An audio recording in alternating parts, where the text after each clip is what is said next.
Hey there, hi there, ho there. Welcome back once again to Disney Compendium, Volume 42. Good Lord. I know, right? We're getting there. I am your host, as mostly. Can't say always now. JJ over there on the other. I guess I was gonna say on the other coast, but that's not right. No, same coast, just bottom of it. Just the other side of the five. Yeah. Yeah. My good buddy, my good friend, Nick. Yeah. Nick, how you doing? Oh, well, I was doing okay, but you're cheating on me now, so. He just says you can now also listen to the Lucas Omnibus. Talk about Episode 1. Or did you want to talk about Star Wars Episode 1, The Phantom Menace? Is that something that you were interested in? Is that something you'd want to do? You trollop. And then tomorrow we're going to record Attack of the Clones. I'm sure you're going to love that conversation. Oh, well, you know what? If you love someone, let's set them free. Nick? Yeah, JJ. The year is 2002. It's the summer of 2002. Ah, yes. Disney, kind of all over the place right now in terms of quality. Two movies. 2002, yes. 2002. Yeah. 2 films are released from the animation studio this year. And this is the first of them. Lilo and Stitch. And also the best of them. By a country mile. A country bear jamboree mile. Yes. It's it is it's a heavy movie. You were reminding me about that part at the beginning of it, like, oh yeah, this movie's dark. Yeah, it starts off in a dark place. I guess let's just jump right into the movie. I mean, there's no point in doing all that. You're introduced to this universe in speaking of Star Wars, and like a Star Wars prequel Senate situation. Yeah.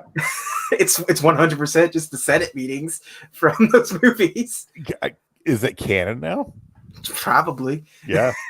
It's Disney exists in the Lilo and Stitch universe because the sister has a Mulan poster. That's true. Which is very distracting. Not as distracting as the very real Elvis picture that they wander around with. Like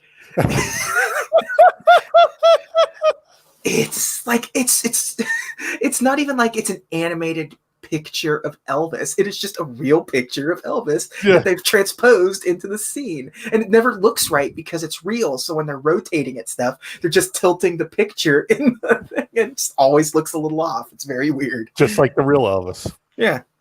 I mean, the soundtrack is also pretty Elvis heavy too. Well, it's because Elvis is huge for Hawaii. Like he made those movies. Blue Hawaii. Yeah, so like, you know, the there's at least 2 movies, right? I think there's 2 Hawaii movies. I mean, he also had like Fat Cocaine Elvis also did Elvis Aloha from Hawaii, which is one of my favorite. This is kind of off topic a little bit, but I'll go do it.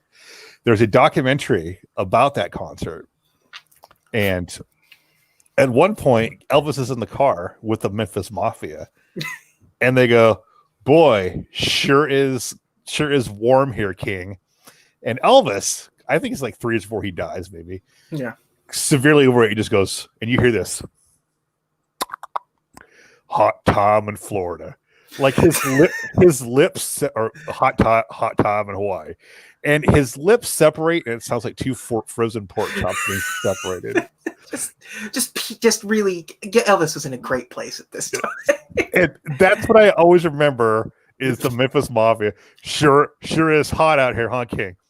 Hot Tom and Hawaii. Oh, Elvis. Yeah. So we are introduced to a mad scientist who is Russian? Space Russian? It's David Ogden Stiers, right? Yes, Yeah. it is. Who's in? I think he's in the most Disney movies. Yeah, Animated films. he's in a ton. He was in Beauty and the Beast and what else? Pocahontas. Pocahontas, and I think there's something else. Hunchback. Hunchback. Yeah, Yeah. yes, Hunchback. So yeah, uh, yeah, he gets around in Disney. Good for you, Winchester. Yeah, Yeah. Uh, yeah. So he's basically Stitch. I see. What's his experiment numbers? he's experiment number 626. 626. Yeah. Yes. So he's the 626th genetic experiment that this crazy Russian space doctor has worked on. And that comes back later in when they do the TV series. Yeah. Because that's the plot is like they have to get to the 625 other cousins before the evil mad scientist, not this mad scientist, but a different one, gets to him. Then it becomes it becomes like the separation anxiety. Yeah. Oh. Yeah. Exactly. There's this symbiote. Yeah. What is Chris Sanders is the voice of Stitch. Yep. And so yeah, so he is being he's it's a courtroom proceeding essentially. He's like it's not even like it's almost like the Nuremberg trials or something. Like he's just like it's a military situation that he's not really it's like because it's like being on trial with the what's the word I'm thinking, like I don't know, like tribunal, like it's okay, military tribunal. Yeah, it's really like that, or with the all the countries just sort of like going up against you here. Yeah. Is Stitch Burt Lancaster? Yes, okay. Absolutely. So it's like the United Nations, it's Space United Nations, right? Trial. So it's the Galactic Senate, like you said. Yeah, it's the Galactic Senate, and so they're like, you're doing these genetic experimentations, and you're going to prison for this, unless Stitch can prove that like he's worthy, I guess. But then he clearly just says something that made the one robot throw up, which made me. Yeah, he says something in alien language. It made everyone's monocles pop out. They clutch their figurative pearls. Well, they clutch, like I said, the one robot actually like vomits up gears. What's next to the? It was a good sight gag. There's a lot of good gags in this movie. Yeah. And so, what's the? It's Jumba or something. Like, what's the? Oh yeah. God. This is good. This is good quality content here. Yeah, it doesn't matter. We just call him the Mad Russian Scientist. Yeah, Zangief. Yeah, Zangief gets sent to prison, and then 626 gets sentenced to exile on an asteroid. It's a prize. Yeah, but guess what? It doesn't work out so well for them. He ends up in Hawaii. He takes a ship, crash lands into Hawaii. I do like you have Kevin McDonald of Kids in the Hall fame as Pleakley, I think it was. Yes, that's it. Wendell, yeah. And he's sort of like, he's the one guy that knows, like, he's heading to Earth. Like, what's all that blue stuff? It's water. It's mostly water. Oh, that's good. He can't handle water. So, and where does he end up? Hawaii, where it has what? Hashtag too much water. Too much water. Too much water. IGN 7.0 out of 10. Yeah. But he's like, okay, no, so you can't just go in there guns a-blazing. Earth is a protected habitat because they have mosquitoes. Yeah. And they're an endangered species and they feed off of humans. So you have to just go, you have to sneak in there. You just have to get them. Very interesting concept. I do not like the well, I mean, I do not like, but I'm sure I like it, but I'm sure that a lot of people don't like when Earth is just like a plaything for for other planets. Like we're like, you know, that there's a handful of people that got angry at that concept, that the only reason we're still there is because we're a protected species, because we're the food for mosquitoes. It's very Hitchhiker's Guide kind of thing. Yeah. I'm bored. Oh, a new plaything. Gordon's alive. JJ, I just kind of just want to talk about my favorite characters in the movie. Honestly. Okay. Cobra Bubbles. Is it Cobra Bubbles? I was going to say, yeah. Cobra Bubbles. Performed by Ving Rhames. Absolutely. He just looks like Ving Rhames. Too. Yeah, they didn't do anything. They just made Ving Rhames in this, and he talks like Ving Rhames. He looks like Ving Rhames. They gave him, it's probably the greatest name ever for a character in any cartoon, Cobra Bubbles. Bubbles. He is a social worker, quote, end quote. You learn more about that afterwards. His backstory at the end is pretty cool. It's pretty good. Yeah.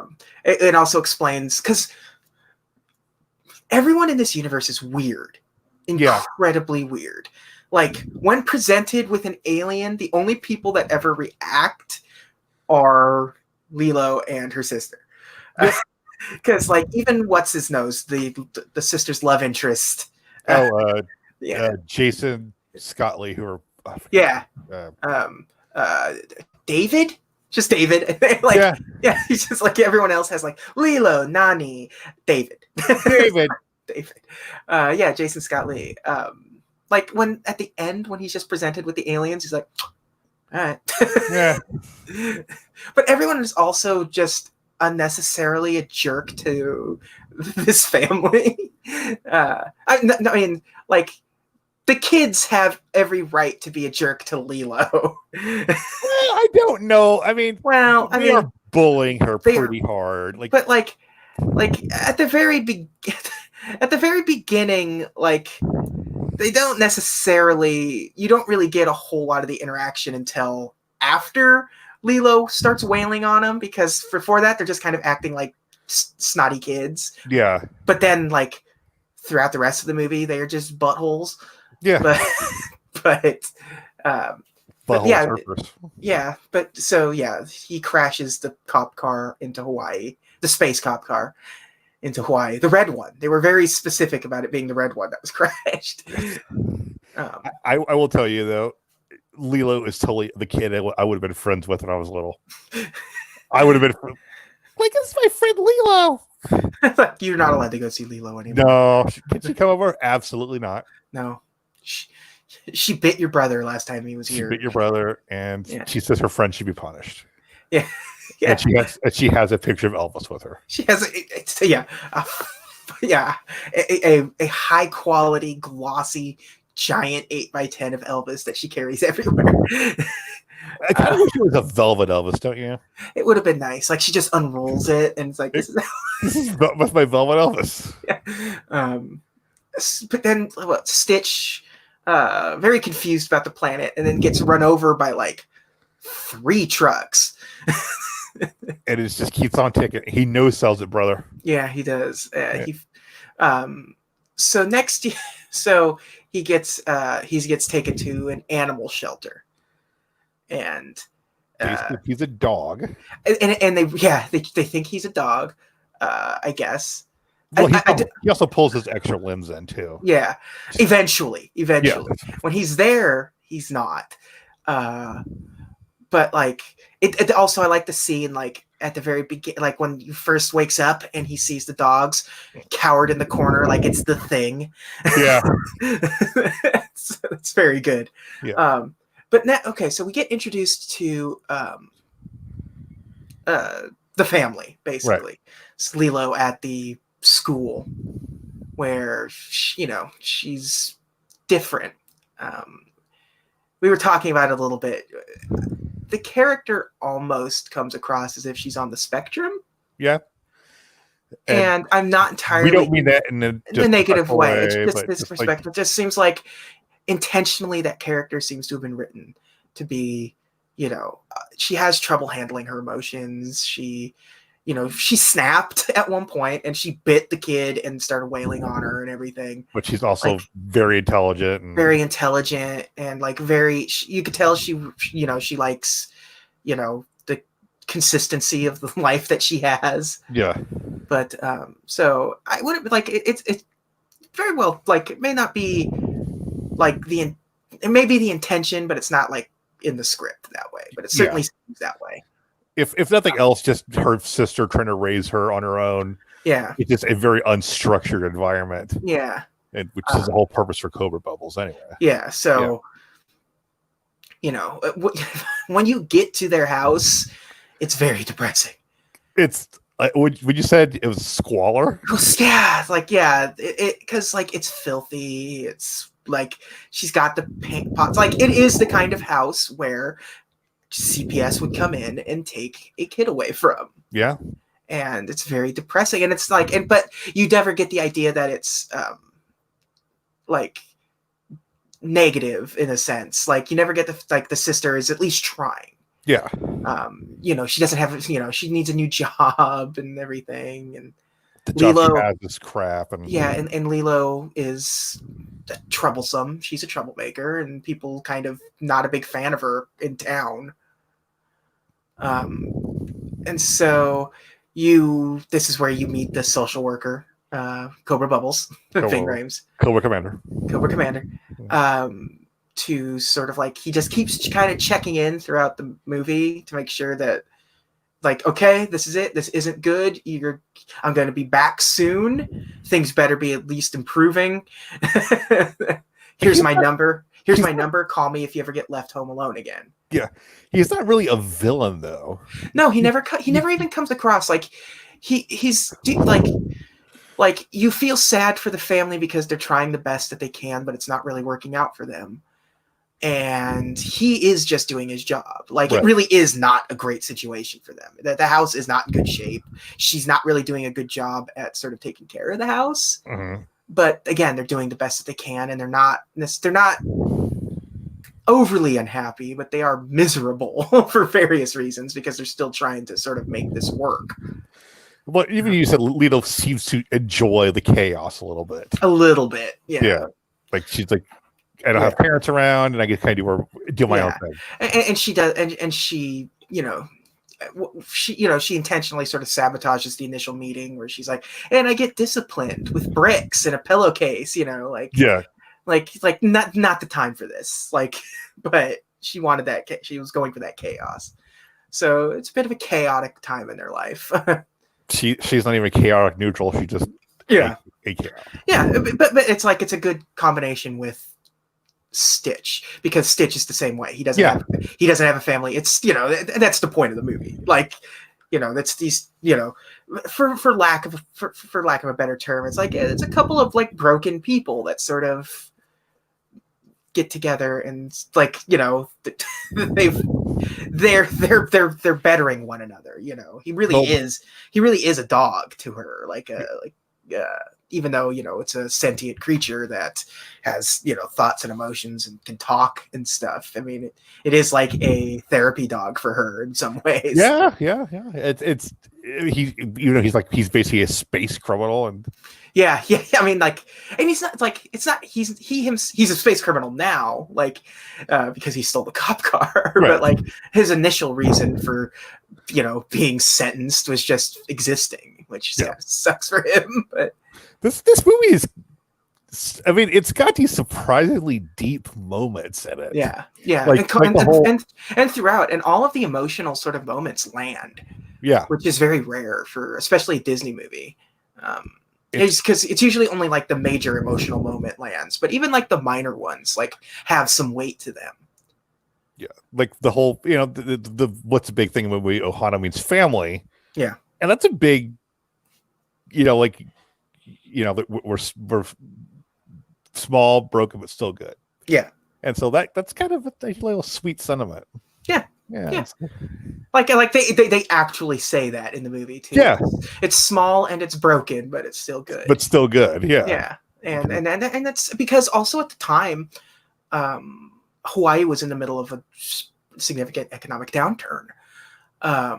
So like it wasn't all just touristy Hawaii. They wanted to show like that part of Hawaii, which was rather progressive for Disney at the time. Yeah. But like the person that there's behind this whole thing, because you'll see the at the beginning, it's very rare credit where you see based on an idea by Chris Sanders in the credits. You don't really see based on an idea by, it's usually based on characters designed by or something. So like this is like Chris Sanders had been working on the concept of Stitch since the 80s. Oh, I didn't know that. Oh. Yeah. So we'll get to that in a little bit, but yeah. So now they need to get Stitch back. So they in any action movie sort of style, you go to the prison and get the one person that knows him best of all. And you get Zangief, yeah, Stiers to work with McDonald to go to Earth and capture Stitch and bring him back. Basically, yeah, they're gonna put him in carbonite, basically. Yeah, it's kind of in a way. Yeah, it's almost First Blood in a sense, where it's like we're gonna go to the woods. I made him. I can bring him in. Yeah. A good supply of body bags. What? Yeah. This movie got dark. Yeah. Well, to be fair. Yeah, no, it didn't get dark. It just continued to be dark. Yeah. So all of this is going on. Nani decides to adopt a dog for Lilo, which doesn't seem like a good idea because all things considered. It works out well in the end, but boy, that seems like everything's in chaos. You're constantly just being a handful. Let's get you a living creature to take care of. Let's keep some more responsibility on top of this crap Sunday. Yeah. You can barely keep the kitchen clean, and now you're going to take care of a dog. Yeah. So like it seems like a bad idea, but I understand the sentiment. Like she's lonely and she needs something. They're poor. She doesn't even have any toys. She has her records and the doll that she made by hand. That creepy doll. A creepy Tim Burton doll. Yeah. Her head's a little too big, but but yeah, I do like the scene when they're going to adopt the dog, and that's where Stitch is.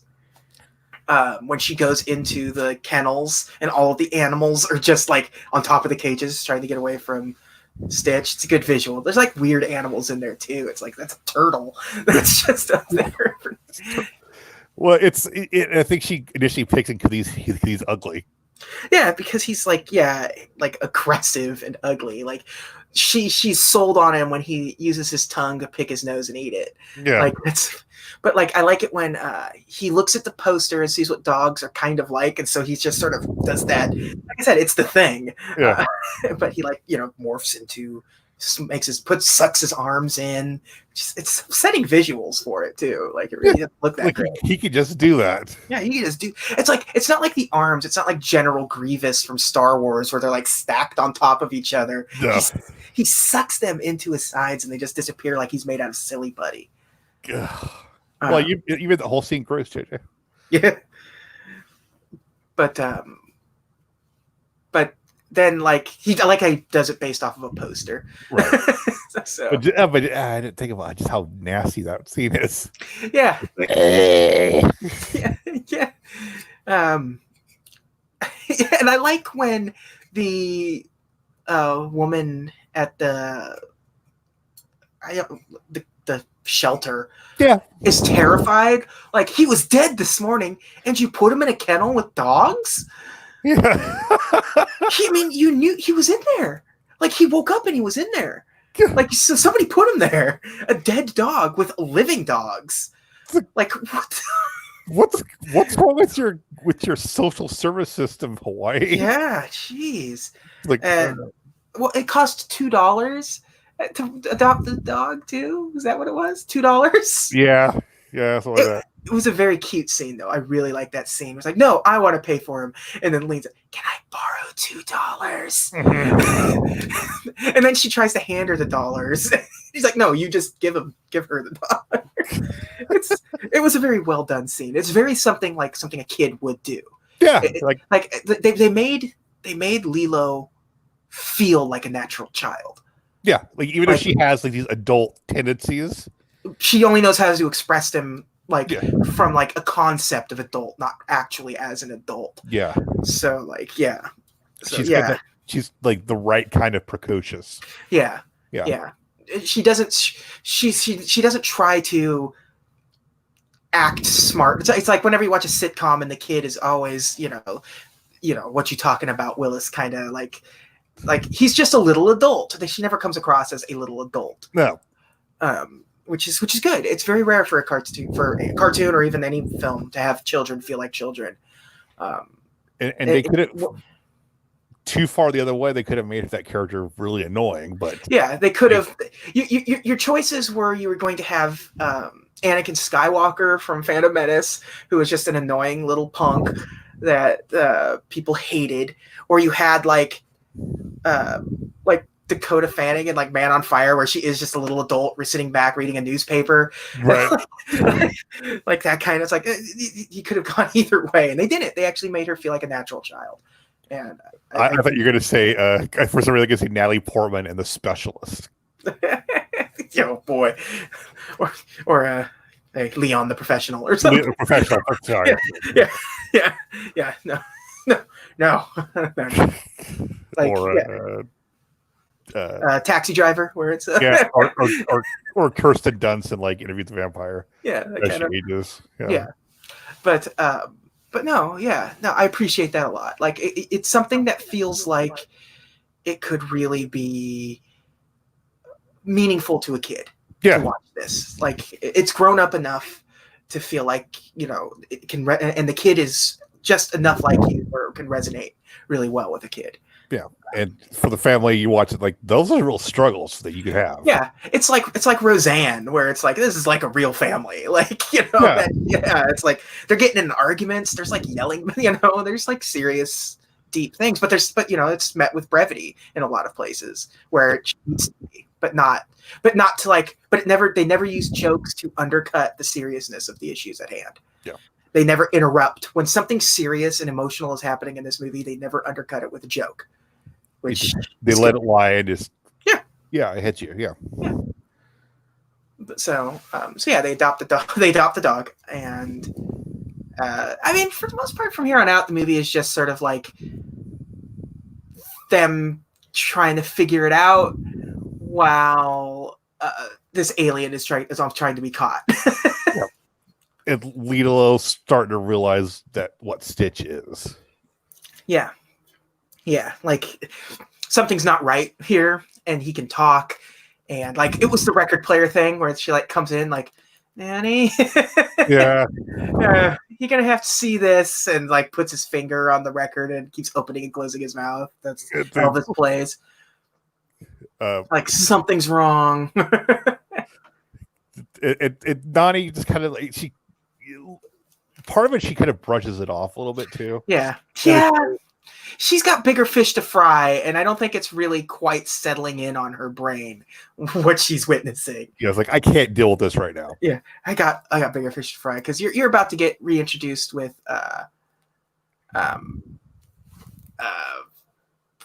her getting fired. Well, Lilo and Stitch get her fired, basically. Get her fired, yeah, because it was just like.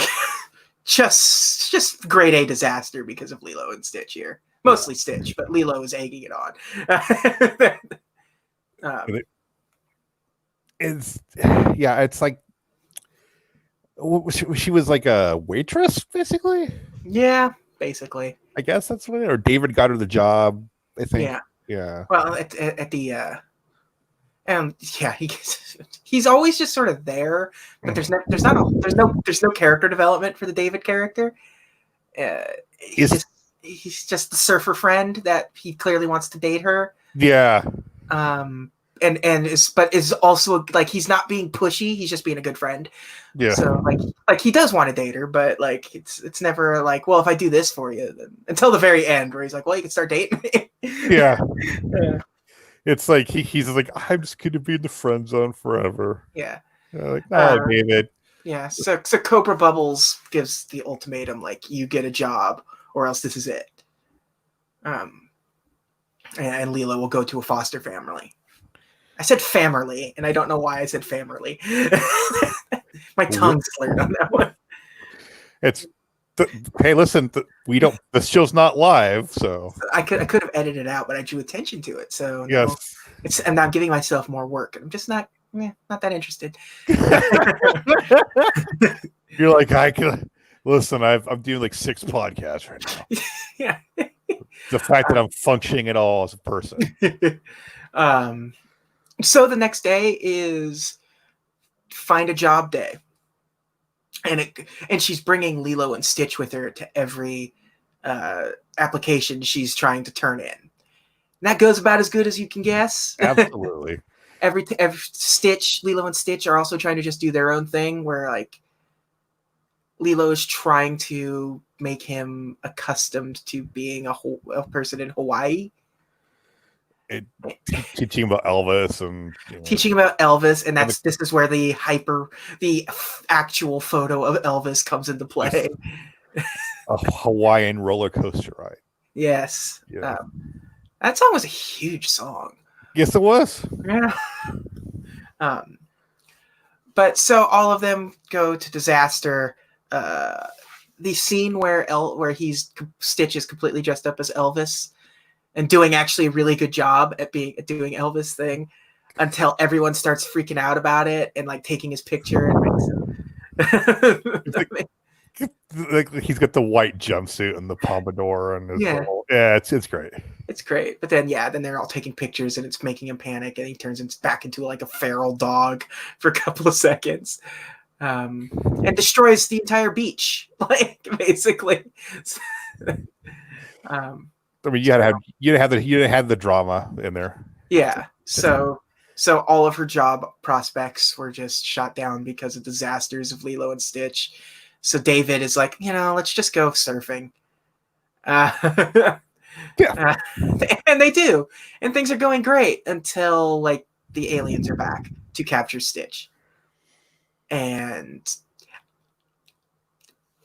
the scene is sort of like nonsensical in a lot of ways because it just sort of starts happening. Yeah, it's like, well, we're here. Yeah. And that was the little skinny guy, like Donald. Yeah. Yeah. And they're like pulling him underwater, and Stitch is trying to sort of save himself and pulling himself back up, and so he jumps onto Lilo, and then Nani like freaks out, like, get off of her. It's like he's not the one doing it, and nobody sees that these guys are there in any way, shape, or form trying to catch Stitch, and everything just goes to chaos. Lilo makes it out of there alive. Stitch is able to sort of free himself and blast these guys away like Team Rocket. I do like the visual of him on the windshield like a Garfield plushie. Yeah.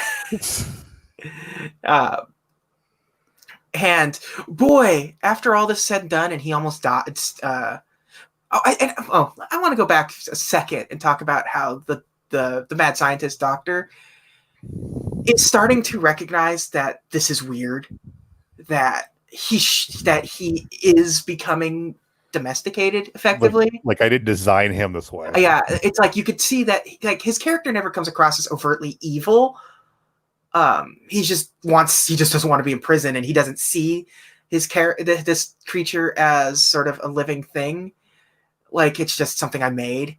Right. But you could see the gears starting to turn on it, and there's very little drama with this character. Like towards the end, where there's the really good scene when they finally, I really like that scene. We'll get to it in a bit, but yeah. So like he's still doing his thing, but he's starting to turn a little bit. Like the gears are turning. Like this is weird. Why would he go into water when he will die in water?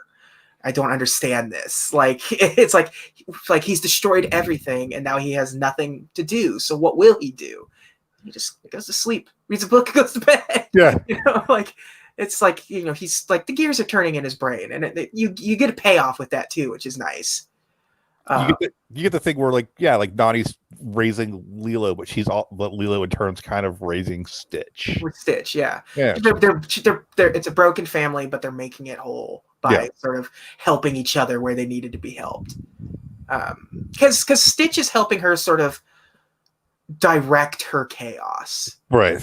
And it starts off too chaotic at first, but once they all start understanding the severity of the situation is where they're able to direct it in a more meaningful way. I mean, she does get upset at him about yeah.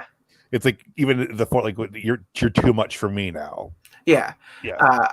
Boy, David really drops a bomb on Stitch on this after he survives and Nani and Lilo walk away, and he was like, I really thought they could pull it off, and then you showed up.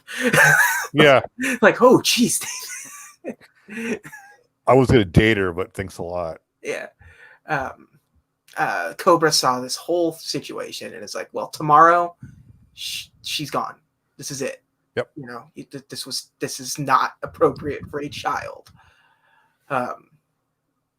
And so the next day, because they didn't capture Lilo and Stitch, or Stitch, they weren't really after Lilo. The councilwoman character fires both of them. Mon Mothma.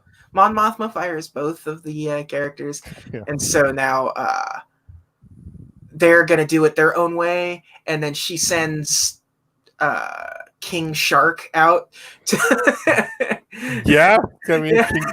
King Shark out to capture Stitch. There's a lot of weird, everything feels weirdly oceanic in this universe. Like even all the spaceships look like sea creatures. Like that, the big red ship looks like a whale or a manta ray. Yeah, yeah. Russian doctor kind of looks like a little bit like a stingray. Yeah, like his face and his or like a yeah, and he's got those multiple sets of eyes and stuff. Yeah. So now they're sort of like, well, the gloves are off now. I can just catch him any way I want. So, David charges in, and it's like, I have a job for you. You got to go now, though. You got to go. Let's go. It's just as sort of an excuse to get her out of the house to cause this chaotic scene that nobody would believe if a little child say, no, it was aliens that did it. Yeah. It's very Phineas and Ferb here. Yeah. So this is sort of the legitimate climax of the movie, and everything else after this sort of starts to just sort of slowly happen.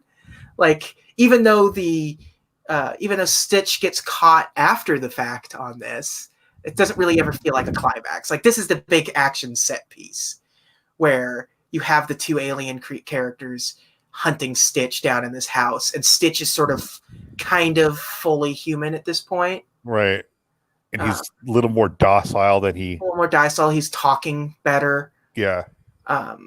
We didn't talk about where Stitch leaves, where he comes in and Lilo's having this emotional conversation with him, and he just takes the book, the Ugly Duckling book, right, and walks off into the middle of the woods to sort of try to find his family because he's lost, just like the Ugly Ducklings. Yeah, it was a good scene. It's a good set of and it sets up pretty nice, like when he finally realizes that no, I'm not lost. This is my family. And Lilo, before that, being mad at him of actually being an alien, or after this after the thing. Right. Big showdown. So yeah, we have the big showdown where the house just gets destroyed. 100% destroyed. Like not even just like in that Home Alone style where just like holes are getting blown into the walls or something. I mean, this is legit destroyed house. Yep. What little they had's already gone. It's completely gone. Almost destroys the picture of the family, of the mom and dad. So that's where you have Lilo and Stitch, like after everything happens, and she calls Cobra Bubbles on the phone to say like aliens are attacking the house. So, oh, it's good. My dog found the chainsaw. It was a very good line delivery. I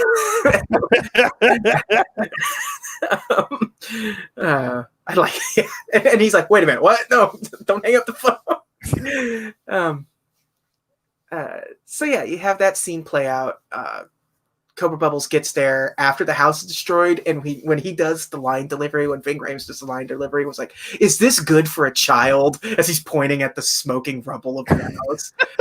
Like, well, It's not really good for anybody. Cobra Bubbles. yeah. Cobra Bubbles, that's not. It's pretty. It's Nani's not doing so well either now, so she doesn't have a house either now. So he's not going to worry about that though. yeah, he's not. He's not too worried. He's a former G man. He can only focus on one thing at a time. Yeah. So Lilo and Stitch find themselves sort of away from the group. After Cobra Bubbles puts her in the car, she just sort of sneaks out, which is nice. Like he's not very good at the. That was my thing. It's like he talks a big talk, but he just put a kid in the back seat of a car and then turned his back so he could belittle her aunt or her sister there, and she just sneaks out. And it's like you know how this kid is. Yeah, you came to get her for a reason. You know how Lilo is. So this is where Stitch reveals that I am. His arms come back out and his antennas. The antennas, yeah. And that makes her mad. Like, you're one of them, and like pushes him. But there's not enough time to sort of go through this because King Shark comes out and fires a space net at them and captures them both. Right. And puts them in a tube. I guess. Some sort of pod that they just slap to the back of the spaceship, which seems like kind of an impractical situation. You'd think you'd have some sort of holding cell, like a cop car has, like, the back seat of a cop car. It's like van. Yeah. It's like a one of those the guys in the belly of the plane. Yeah. Like the gunner. The gunner seat. Yeah. Yeah, the gunner seat.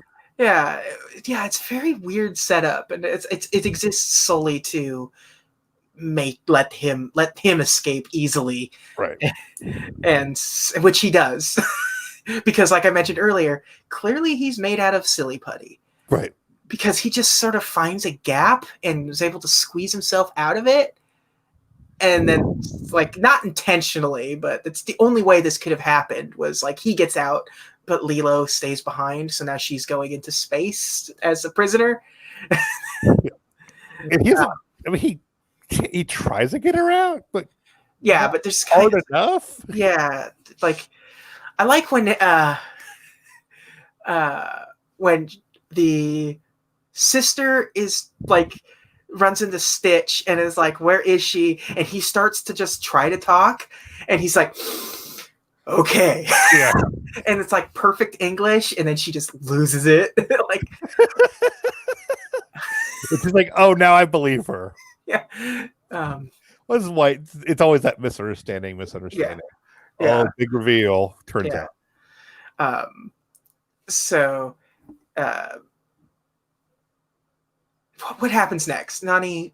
Oh, that's when you have Chumba. I want to say it's Jumba or Chumba or something like that. Like mad space Russian. Zangief helps Stitch. Stitch. Like that whole situation, because like, she wants the sister wants Lilo back. Stitch can help. He does the whole Ohana thing to sort of let her know that, like, I get it. I get it. I did learn something in our time together, and I want to help her. And when he grabs her and he's trying, he's like, "Why would I help you?" Yeah, right. And just unlocks. He's like, "What do you mean? Okay." He's very persuasive. He said like half a word. It's like, because he's already turned at this point. Like, he understands now that, like, Stitch, like, what am I getting out of this? What am I getting at this point? Like, I've been fired. So big deal. And also this experiment, like, was a success. Like, I created a sentient being that was able to process and develop emotion, grow and learn and love and everything. So it's not written in the script that way, but that's what it feels like it is. It's sort of like this weird Asimov robotics thing where it's like, it's Bicentennial Man. The scene, for whatever reason, it reminded me of the end of Midnight Run. Okay, yeah, sure. Free just lets him go. Yeah. Yeah, he's like, yeah, let's do this. And then they do. It works. They save Lilo. They bring down King Shark and his space police car that, again, having your prisoners not be in your field of vision while you're transporting them seems like an oversight. It'll be fine. It'll be fine. Because he's like calling her and Stitch is already gone. Right. He's calling the councilwoman like, hey, if they were just in the back, like a cop car or a paddy wagon or something, you would know when they got out. You could slide a little door and see like, oh, no, they're still there. All right, let's get out of here. I'm just going to assume everything's okay. I'm going to assume everything's okay, that they're safe and sound in this little plexiglass pod that I have duct taped to the back of my spaceship. It's the elimination chamber pods. Oh, God. Every 60 seconds. Yeah. They save Lilo. They get down there. The councilwoman shows up and is getting ready to take Stitch. And then, like, I like Stitch. It's like, is Stitch supposed to go onto the spaceship? Yes, you're supposed to. Wait, what? Yeah, he gets to say goodbye, give his, like, sort of Ohana meets family. This family is small and broken, but it's fine. Speech. And it's just like, the councilwoman just, like, immediately is like, no, I have a contract. I paid for him. You like rules. And this is where you learn that Cobra Bubbles was there for Roswell. Right. Which puts him at a really old age, because this movie doesn't take place in, the 80s or something. It takes place in 2002. It takes place, currently. So he's aged gracefully. But I guess also he was a CIA agent involved with aliens, so maybe he's just super soldier serum or something. Yeah. Why would he be a social worker though? He retired, and that's just where he feels like he needs to be in his life. Where would it be? Yeah. So I'm going to work for CPS. And not only that, it's like, where do I know? I like this councilwoman. Where do I know you from? Yeah. Roswell. Oh, yeah. You had hair then. It's again, a very good line. It's like you have all this misunderstanding, and no, it's all connected. Yeah, it's all connected. So it's like, yeah, so you like rules, and like she doesn't really care. Like the councilwoman really doesn't care. It's just like, I'm just following the rules. We've officially found a loophole to make this work. So Stitch, you get to stay here.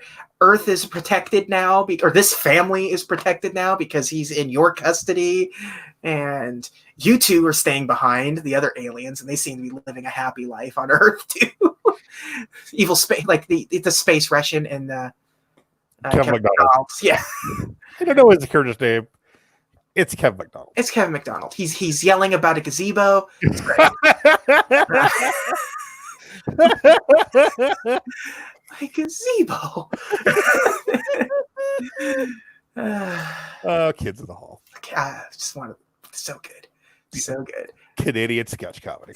Canadian sketch comedies. SCTV, Kids in the Hall, all great. Was he in SCTV? No, I'm just saying Canadian sketch comedy in general. It's like because the Bob and Doug McKenzie from yeah. Strangers with Candy also, I think, Canadian, right? If it's not, it's may be very surprising. It's it has the soul of a Canadian show. Yeah. So. Welcome to our Canuck podcast. We're going to talk about Kids in the Hall. We're going to talk about Red Green. Yep. Keep your stick on the ice. We're gonna play some shinny on the pond. Yeah. Our special guest today, Geddy Lee, is here to talk about. Don Cherry, how do you feel about no? Have him on this. Anyways, home is rebuilt. Everyone lives happily ever after, and the more Elvis plays over the credits. A cover of Elvis, but Hung Over in Love. Hung Over in Love, very good. I do like that. Stitch is just a koala. Like they didn't even like they keep referring to him as a dog, but like he's very clearly a koala, and this movie doesn't take place in a time frame where you wouldn't know what koalas were. It's a contemporary movie, so it's like I think one person is like he's kind of like a koala, like he kind of does look like a koala, but yeah, he's also got that little nick in his ear, and yeah. yeah. So yeah, there you go. Like I was saying earlier, Lilo and Stitch. Chris Sanders created the character of Stitch in 1985 because he's working on a children's book that never came to fruition. I will show you. This is bad radio. I'm fully aware, but I'm going to share the picture with you, Nick. So, I'm sorry. Was I supposed to do good radio? Yeah. No, it's just, oh, good. Oh, dear Lord. Let's see. Let's see if I can just post it in the. Nope, I was going to post it in the comments section to see in our little private chat over here, but that's not going to work. So make it the thumbnail. Make it the thumbnail. Yeah. Why isn't the screen sharing this? Okay, here we go. This is bad radio, and I apologize. But I need Nick's reaction to the. There it is. Can you see that? I can. It looks like a Tim Burton design. Yeah. Like it's vaguely almost like a sandworm, but with a rodent head. like looks very Jabberwocky-ish. Yeah. So yeah, that was Stitch's original 1985 design from Chris Sanders. It looks like that Garfield comic that's been going on. People were having as a spider. Oh yeah. Yeah. Like yeah. I'm sorry, John, or whatever. Yeah. So the idea for the movie was Michael Eisner. Like we need to, the inspiration was Dumbo, because Dumbo was made economically. At the time, Disney had done a lot of high-profile, expensive animated films. And they wanted to make one a little more economically, like Dumbo. So in between things like Pinocchio and Fantasia, you had Dumbo, which was a major success, and then it cost very much. And so that's what the idea, it's sort of where it's like, this is what Lilo and Stitch's concept came from, was like, we need something smaller, less expensive than what we've been doing. Because they've had their hits. At the time, they've had their hits in the 90s that were all very expensive and hits, but you're also starting to have some misses. And, in order to keep the boat afloat, we need to make some money and not spend as much on a project. We're pumping money into things like Atlantis, which are just turds. Yeah. So Chris Sanders was head storyboard artist, and they like, we'll take this character and make a movie out of it. In order for it to work. So do you know where Lilo and Stitch, the initial concept, because his idea in order for it to work needed to be remote. So it initially was going to take place in Kansas. Like Wizard of Oz, basically. Yeah, like a Wizard of Oz thing. It's like a remote sort of American situation. But eventually it just sort of became Hawaii. I think they realized like the color palette and the sort of visuals for it would have been great, and it would have been kind of a new location for a film. No cartoon has taken place in Hawaii before.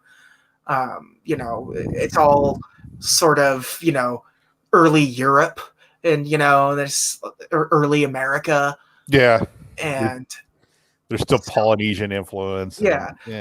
So they ended up changing it to Hawaii, and it sort of turned the entire, like, that's where the movie started coming together, because they would go on, they would like scout the area, and apparently their tour guide is who gave them the sort of the concept of ohana, right. That it means family, but it doesn't necessarily mean, traditional family. It's like, the larger concept of family. The family is what you make it. Is what you make it. And he said, what they noticed is like wherever the tour guide took us, they knew everyone there. It was they were all a big family, and that's sort of what ended up sort of leading the direction of some of this stuff. Sanders worked with his co-writer on Mulan because Chris Sanders was worked with Dean DeBlois on Mulan. So Mulan, good movie. So you got a good team behind it and a good concept behind it. Another female-led movie. Yeah. So that was sort of the and you have the two Nani and David, both like what Nani is Tia Carrere.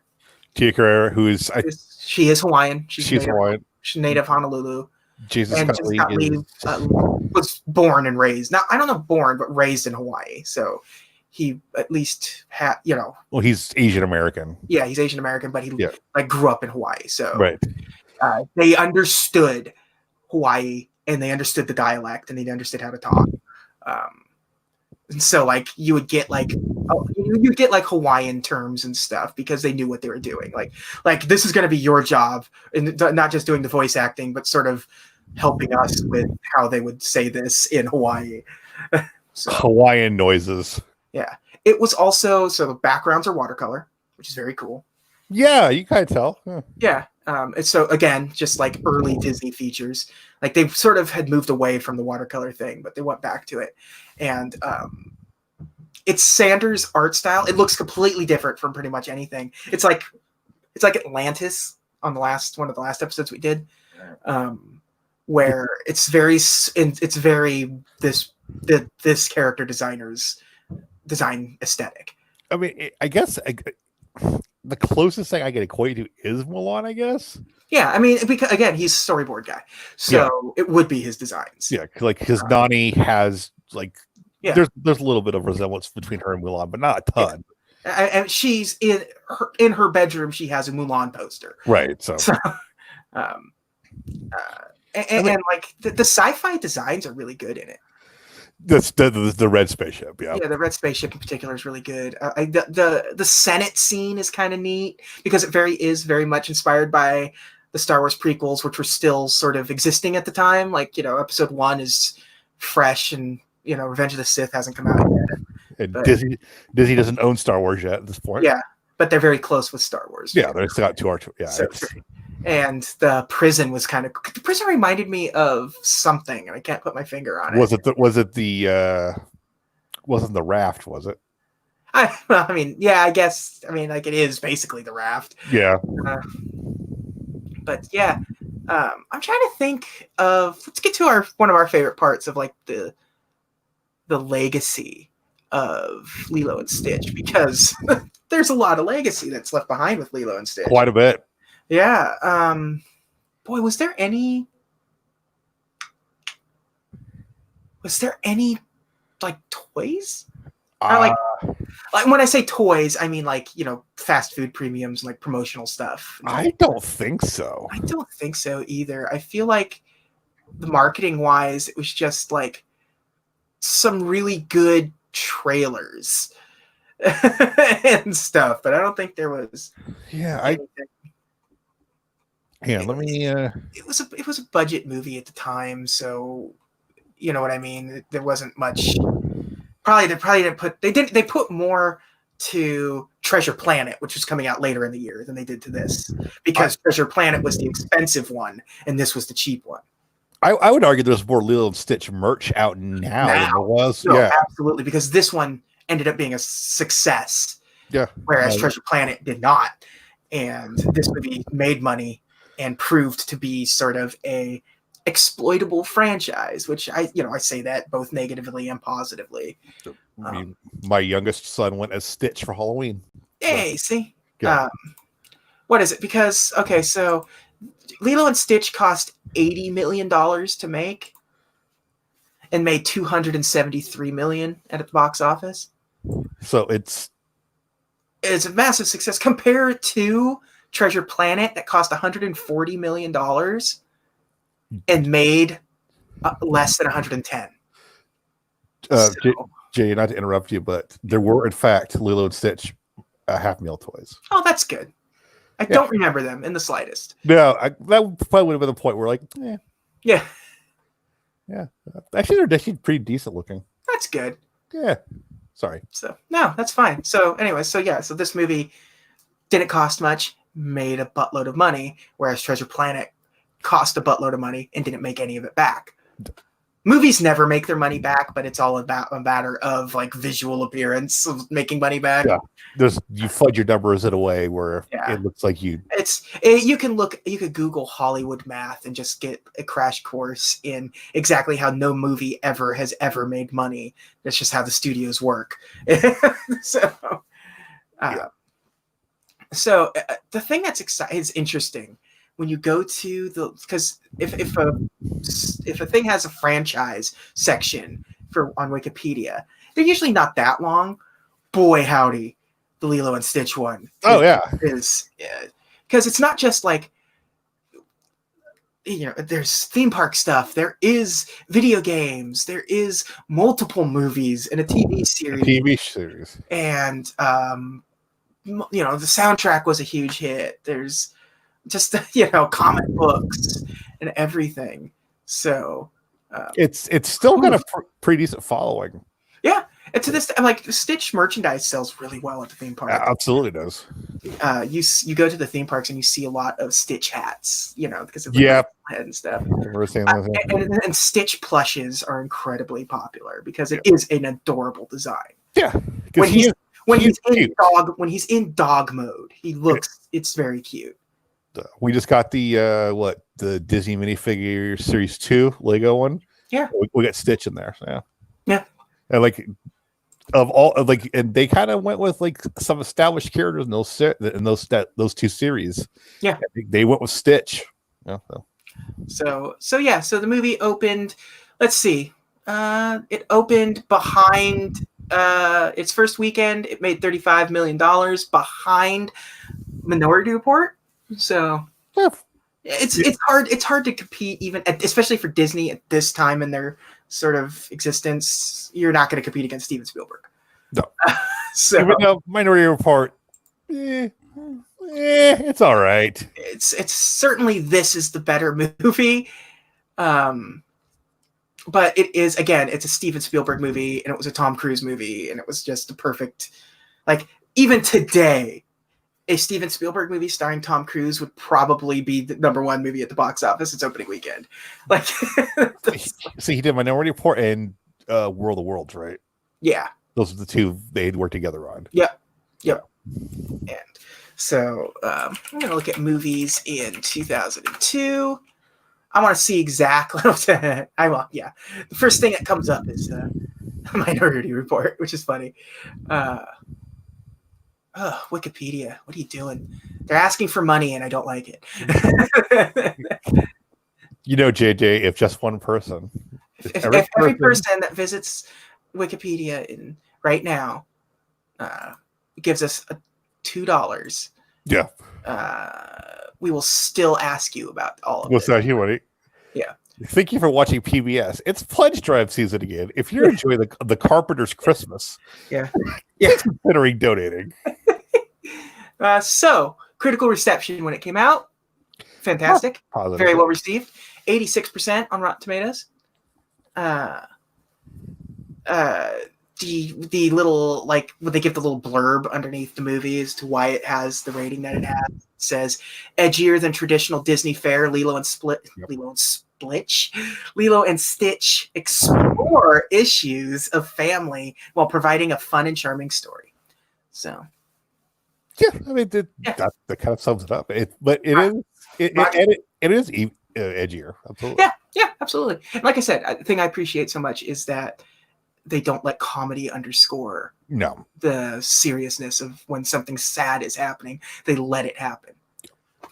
Roger Ebert gave it 3.5 stars, which is top from him because he's got a 4-star scale. Saying it's one of the most charming feature-length cartoons of recent years. Funny, sassy, startling, original, and with 6 songs by Elvis. So, big fan of Elvis.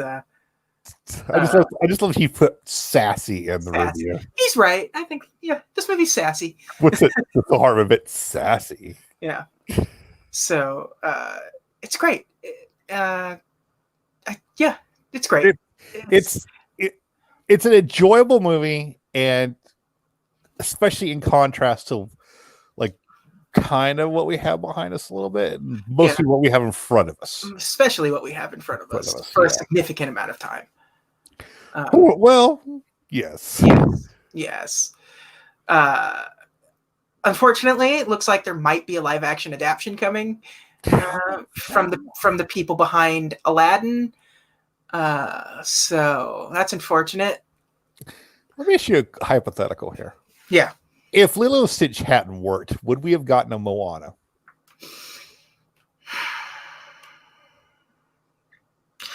It's hard to say. I still think yes, because Disney does like branching out and trying to bring in different cultures in some way, shape, or form. May not have gotten Moana, but there may have been another, island sort of adventure from somewhere.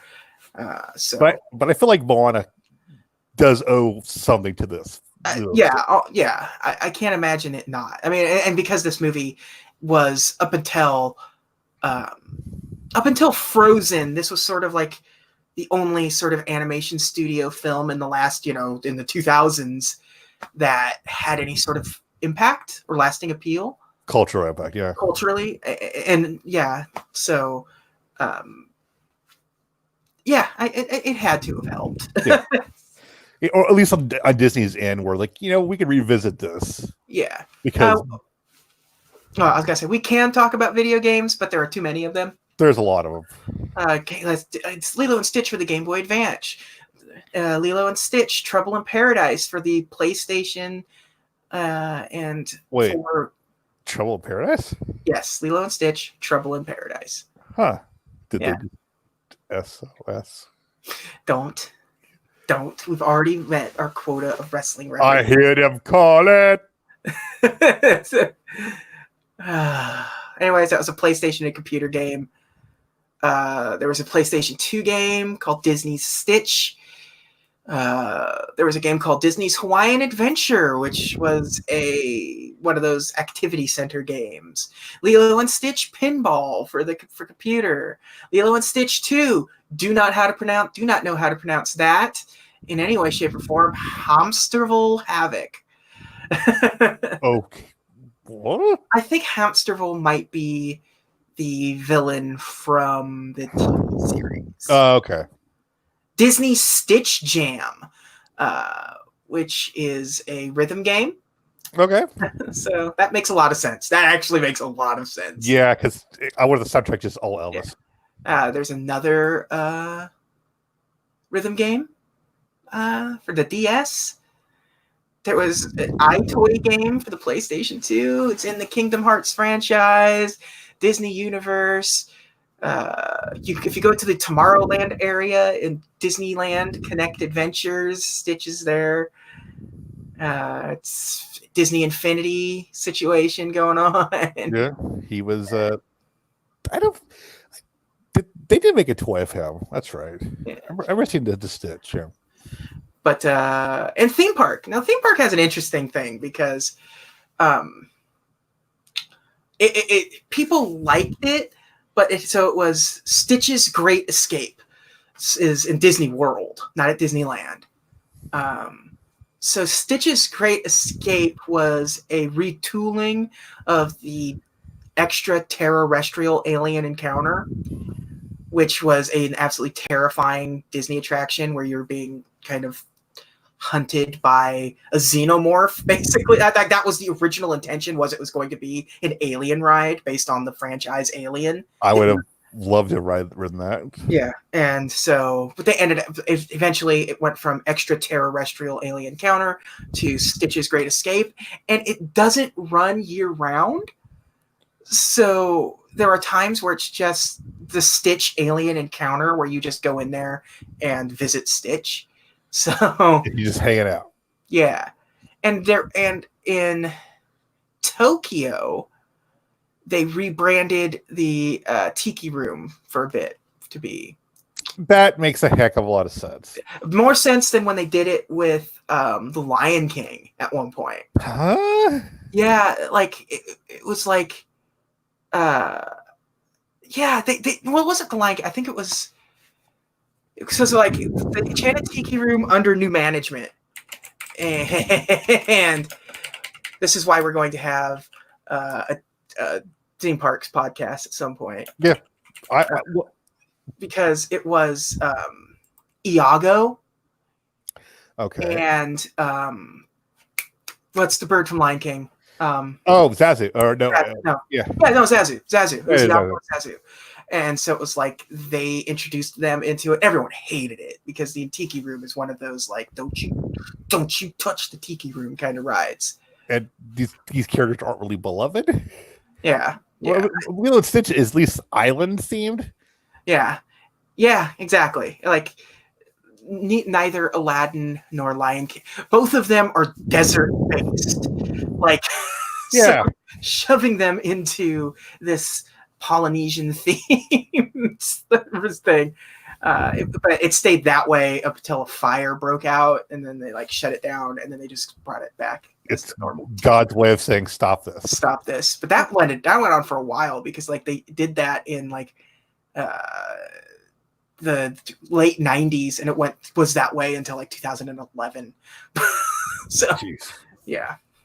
Oh man, I wish they have this tendency to just ruin everything at Disney World at some point. Like things that are super popular there, it's like, well, let's get rid of that. Yeah. I mean, people will tell you to this day about like the Journey into Imagination. Like super popular ride. They changed it, ruined it, shut it down again, changed it, and kind of tried to make it, but it's still a terrible ride. And it should be easy to just like remake that ride, but no. It's like, World of Color. We're just gonna make that all about Michael J. Fox's character from Atlantis. Yeah. It's bad. It's so weird when they do stuff like that. Like the Tiki Room thing in particular. Like everyone hated it and nobody would go to it, but you kept it in there until it burned to the ground, literally. Like this is a company who, like, every time you watch a document like the Imagineering series that's on Disney Plus right now, where they talk about like, we're really in tune with what the guests want, the guests need, the guest experience. Like, there's all these stupid birds. Every once in a while they just like make these choices and will not go back on them. So it's just so weird. So you just figure the edict came down on high from somebody. He's like, no, you're gonna do this, and and to change it back is too expensive. It was too expensive to change it in the first place, and now you want to change it back and cost more money. Jeez, what are we made out of money? Well, yes, you are. But... Yeah, you act like we own all these franchises and properties that people love. We just have all the money in the world. I want to talk about 2002 in movies. We won't have to do this next week because it's also 2002. Yeah. Well, I say next week, but we got our annual Christmas episode. Yes, which that's why I hesitated when I said upcoming bad movies. Like, well, no. So, top 10 movies of 2002. Gotta guess Minority Report's on there. It is in the top 10. But what do you think number one is? I don't know. Give me a hint. It is the second movie in a franchise. Is it Attack of the Clones? No, but that is also on this list. And when I say second movie in a franchise, Attack of the Clone is not a second movie in a franchise. Oh, okay, yeah. It's not the second Matrix, is it? No. Okay. Fast, not too Fast and Furious. I don't know. Lord of the Rings, Two Towers. Oh, that one. Okay. Yeah, never heard of it. What's that about? It's about a bunch of small people going going for a hike. Is that like the Game of Thrones thing? Yeah, it's exactly like the Game of Thrones. It's like that thing, that Game of Thrones thing. My connection with Two Towers is that I've seen Fellowship of the Ring Extended Edition. I've seen Return of the King in theaters, and I have never seen the Two Towers. Spoilers, Gandalf's back, and he's dressed in white. My friend said, all you need to know is Gandalf's back. Yeah. When we went to go see it in Return of the King in theaters. All right. I will tell you that book is also like the biggest drag of the 4 books you can read. Number 2, speaking of the next one in a franchise, Harry Potter and the Chamber of Secrets. And that's about a Chamber of Secrets. It is what if Doctor Strange were a small British child? Well, so if Doctor Strange were just a child, then. Yes. Yes. At Sorcerer School. At Sorcerer School. Yeah, which is actually a comic book series that's about to come out. Where so number 3, Spider-Man. The Spider-Man. The first Spider-Man. Yeah. You know what? That first movie still kind of good. It's okay. It's dopey in a lot of parts. I'm gonna say they still didn't know what comic book movies were. The X-Men were a hit. No. Yeah. Yes. At the point. But at Marvel, there really wasn't much going on other than the X-Men, and Fantastic Four was was in the process of being made or something at this point. Like, yeah, man, Jessica Alba's gonna be, isn't she hot? So you have Spider-Man, and Spider-Man 1 in particular is sort of very faithful to the comics to a fault, where everything's just kind of really, especially Spider-Man comics, where everything's just kind of really lame except for the action. Yeah, everyone's kind of a loser or a dork, or Peter kind of sucks. Peter sucks. Mary Jane sucks. Yeah. Willem Dafoe sucks. Yeah, and like Aunt May is a drag, and just shut up. But that's where the comics were in 2002. So this is like Ultimate Spider-Man period, right? Yeah, exactly. So everything was just sort of like, when it came out, you're like, this is Spider-Man. I mean, this is 100% Spider-Man. Like, there are moments that are ripped straight from the comics in it, which they usually didn't do in comic book movies. They rarely took like scenes from comics and put them in the movies. I think this is the first one where Stan made an appearance too. He was in X-Men 1. Was he the first X-Men? Yeah, because he was one of the ones gawking at Senator Kelly when he's you're right. Okay. Yeah, but this is where I actually remember seeing him. Yeah, this is where it became a thing. Yeah. Where it's like he's going to be in all of them. Yeah, at this point, it was like, oh, he's going to be in the next one too. In the end, yeah. Yeah, I think he was in the Hulk. Also, it features the ever wonderful Bruce Campbell. Yes, it does. But what else was in Spider-Man that you and I love? What else was in Spider-Man that you and I love? Okay, somebody who's not with us anymore. I don't know what we're talking about. Oh, yeah, Bonesaw's ready. Bonesaw's ready. Yeah. Played by the legendary Macho Man Randy Savage. A personal favorite wrestler of yours and mine. Both of ours, yeah. And just absolutely perfect for exactly what that character needed to be. Dude, that cage is so cool. He's so, and it's 2000s. This is 2002, so this is like Macho Man's unemployed at this point. But he's noticeably bigger. Oh yeah, he doesn't have to. Nobody's checking his samples currently in his life. Somebody forgot to poke holes in that hot dog. Yeah. So because this is post WCW. Yeah. So Randy Savage is sort of. He might have filmed his scene with WCW, but this is Be a Man era. Yeah. Randy Savage. A freak show. I got you for 3 minutes. Yeah. Great. Number 4, Star Wars Episode 2: Attack of the Clones. Boo! $649 million. It's the worst of the prequels. I'm sorry, it is. Oh, I would agree with that, and I'm a big supporter of all of the Star Wars movies. But even I say it's like, oh, this is it's by itself, it's almost incomprehensible as a movie. Yeah. As a middle chapter, if you're watching the 3 prequels as one, it's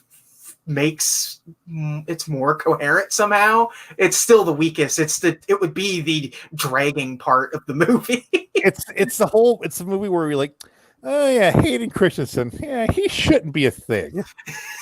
he should be a thing. It also, it's hard for me because I didn't see the Attack of the Clones till after I saw Sith. Oh, jeez. And I was like, nah.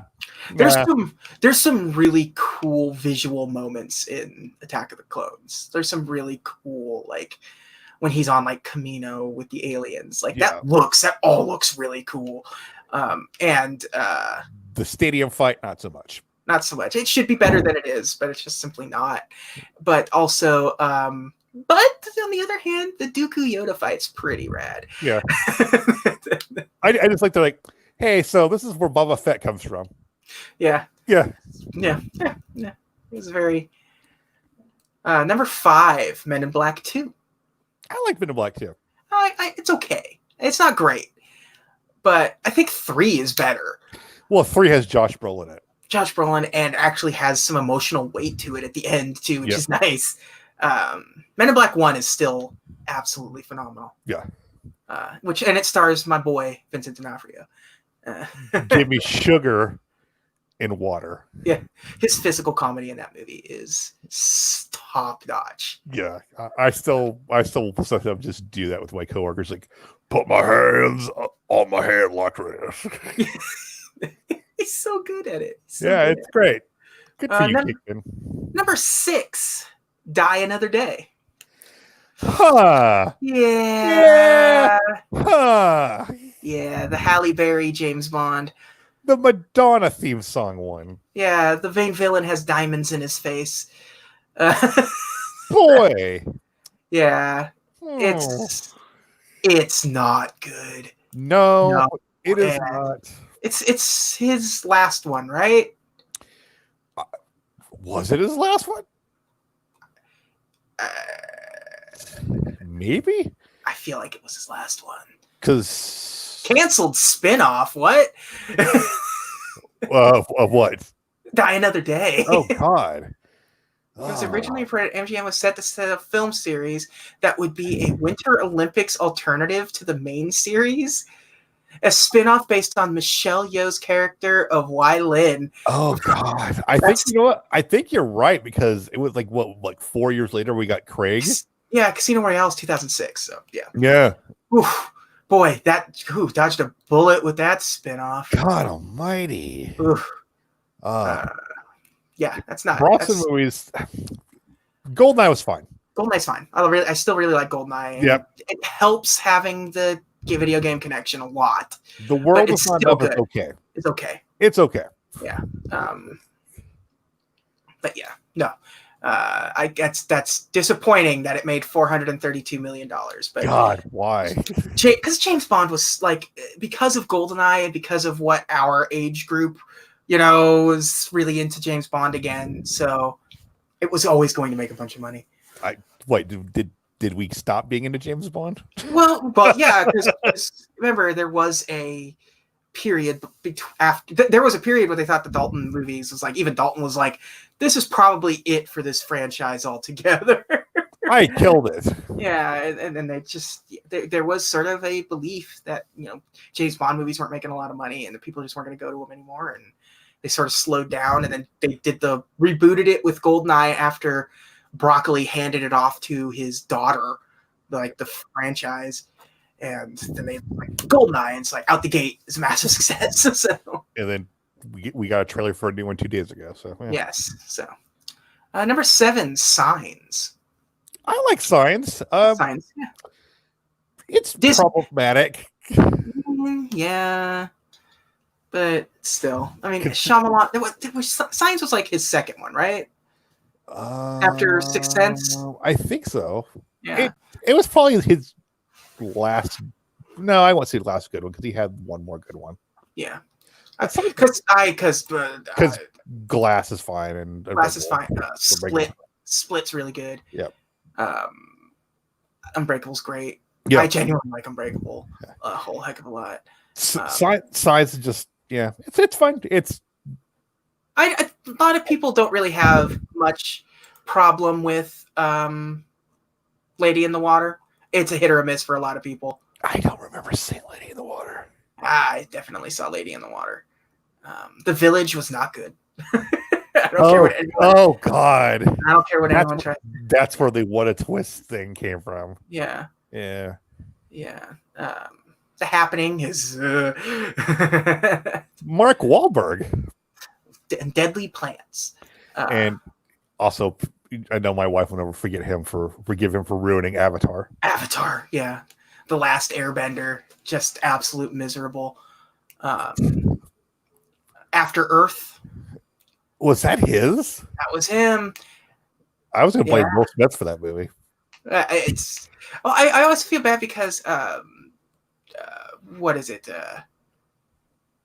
Gary Whitta wrote After Earth, and he did also The Book of Eli, which is fantastic. That is a good movie. And Rogue One, which is also fantastic. So, hey, Rogue One's the best of the prequels.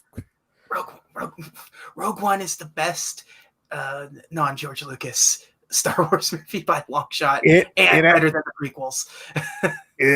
You know what? It actually might be better than the newer Star Wars. I think I like it more than the current trilogy. I'm not dissing the current trilogy. I'm just saying of the what it's 4 movies at this point at this stage. It's the best of the 4. Well, and not just because Vader's in it, but also like, hey, they all die. Like, yeah, they probably should all die. Yeah. Also, a thing that I like about it is that none of the characters are tied to existing characters. No.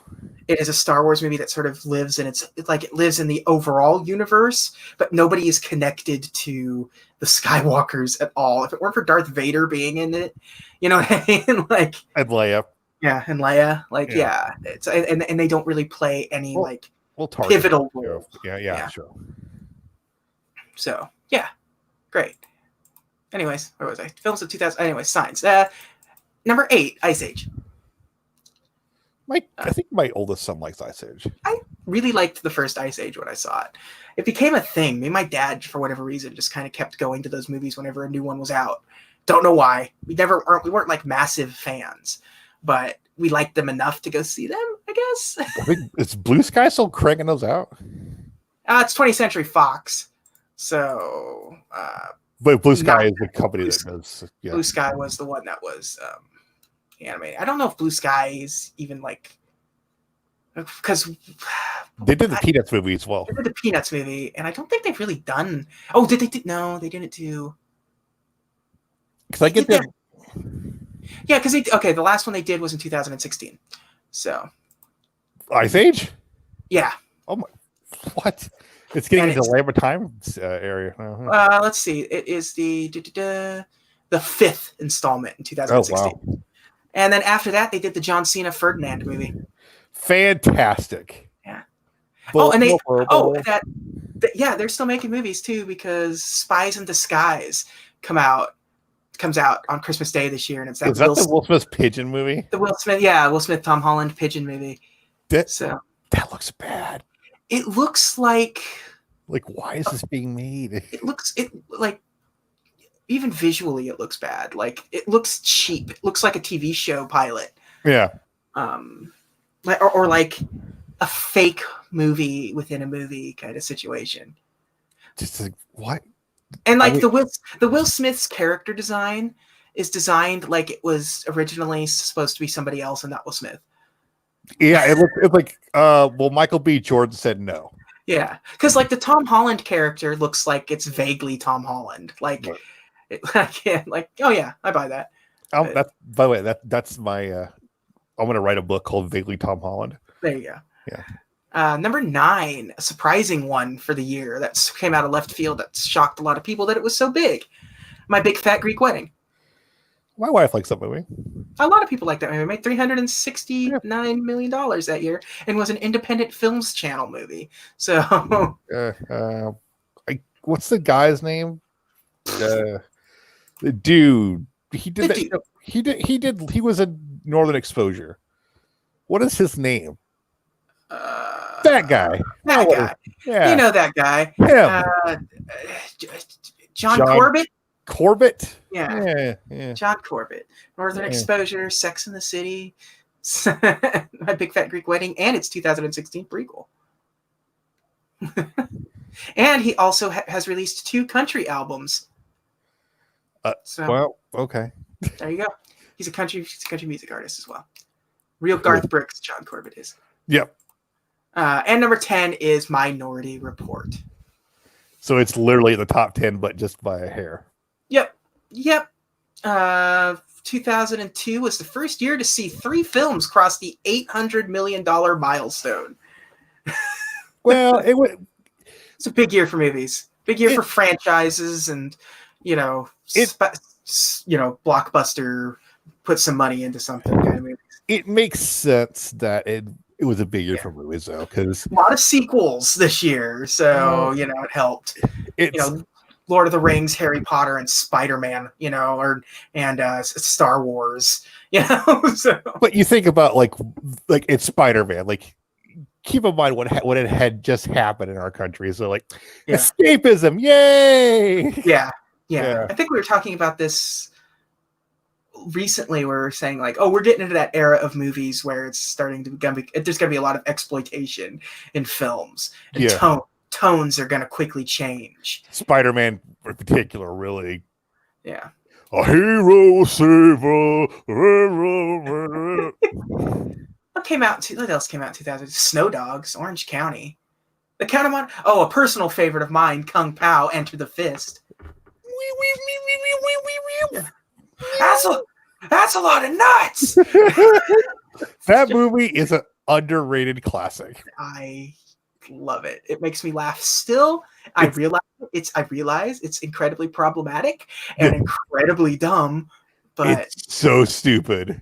But it's Odenkirk, right? Odenkirk, yep. Yeah. Steve Odenkirk. Yeah. Who would go on to do the Jimmy Neutrons. Yeah. Kung Pao is just it's so well done. Yeah. Visually too, like the special effects in it are surprisingly well done. Just how they cut, like how they edit it. Yeah. Yeah.